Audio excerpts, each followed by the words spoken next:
Take a look at futures this morning. As you can see, we are kicking off on Monday in the green. Dow up 77 in the pre-market. S&P Nasdaq higher as well. We're talking about the CPI report coming out on Thursday. Economists are expecting year-over-year inflation, the headline number, to rise 6.5%. I want to bring in ERShares CEO Joel Schulman. Joel, you say that inflation is dead.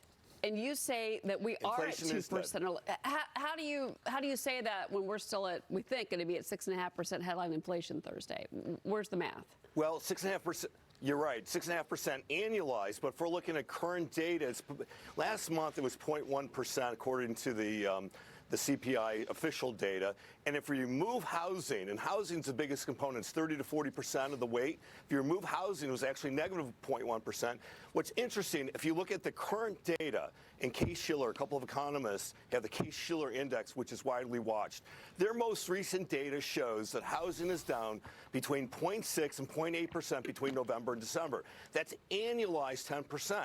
So if you look at the CPI data, which the Fed uses, it shows housing going up by 6 or 7% annualized, when in fact the Case-Shiller index shows that inflation on housing is actually dropping about 8 or 9%. And the difference is massive.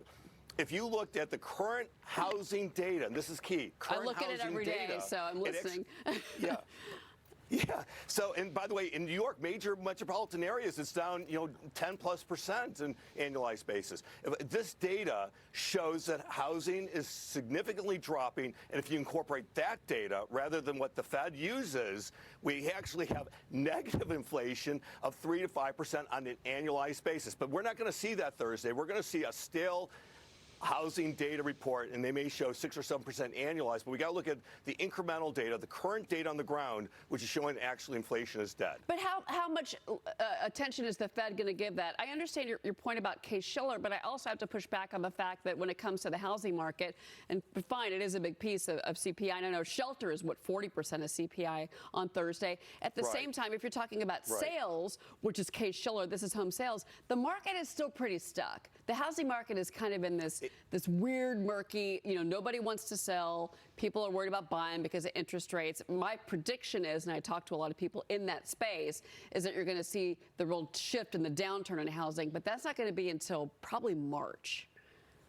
Yeah, you're absolutely right. And if the Fed is looking at this data, that means the Fed isn't going to react until we're going to have two more meetings where they're going to hike rates again.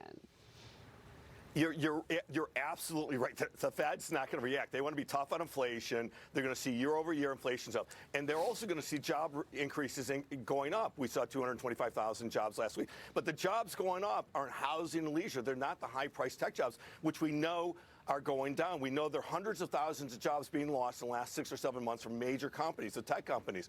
And by the way, all jobs are not created equal, and these jobs are being lost, which is interesting. The unemployment went from 3.7% to 3.5%, actually went down despite the fact that we're seeing all these tech jobs being lost. And that's because two things. One, most of the jobs being lost are to the foreign workers. They're called H-1B workers, and they don't count in unemployment statistics. So the Fed's focusing on job reports and jobs. The prices keep going up a little bit in wages, but if they're stuck on jobs and if they're stuck on unemployment, they're not going to see any movement there because we've got 80 million baby boomers retiring at the rate of 4.3 million boomers per year. They're eligible, and they're not going anywhere because they can't afford to retire because inflation was high and because the markets are low. They're not going anywhere. We may have 10 to 20 million baby boomers on the sidelines or eligible for retirement, and they're not going anywhere because they can't afford to retire.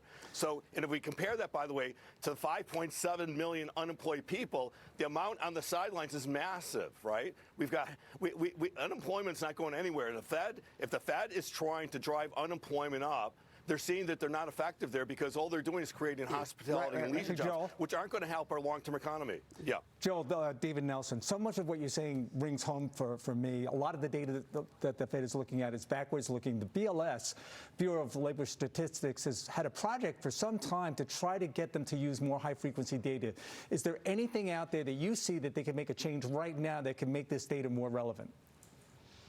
The housing has got to go. The OER that they use for housing, this owner's economic rent, which is it's the housing equivalent that they're looking at, is stale data. They've got to change that number because that's as Cheryl just mentioned, it's stale by 6 to 9 months at least.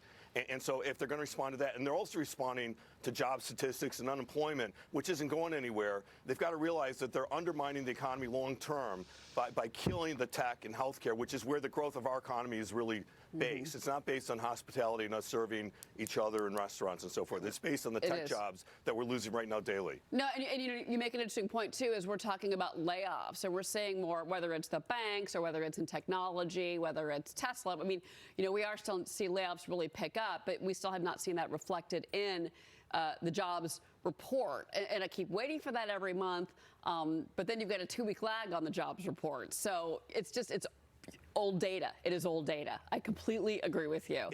Yeah, 1,000%. Real quick, Joel, last word. Yeah, well, we've got the financial companies reporting later this week. It's going to be interesting to see whether or not they're able to cut their costs to correspond with. We're going to see, the IPO data is basically down 70–80%. They're going smaller deals, half to 2/3 off on that. They're seeing M&A activity appreciably off. We'll see whether or not the financials are able to show anything here. Again, these are examples of companies cutting their costs significantly. It's not showing up in unemployment data because, again, many of the workers being laid off are H-1B workers or tech. Interesting. So, and by the way, one of the things that we're going to see is GDP coming in later this month, which could be really shock to the markets because we saw 3%, 3.2% annualized increase in GDP last period because primarily the dollar. We're going to maybe see a shock here where the dollar came down. You think negative? You think it's negative? Is that what you're saying? I think it's going to be negative. I think it's going to shock the markets later this month. I really think we're going to see, and the MBER, these 8 economists, are maybe going to finally call a recession. Yeah, or double dip, which is I'm calling it. But I'm data driven. I go by facts when it comes to reports, not what I want them to look like, which is what the Biden administration keeps doing. Oh, it's not a recession. Yeah, it technically was, everybody, last year. Joel, come back anytime. I'm not even the host of the show, but please come back. Love you. It was great to have you on. Joel Shiller. Thank you. Great point, sir. Thank you. All right. Well, we're going to take a quick break, and we will be right back. Got a lot more Mornings with Maria. Stay with us. She's the only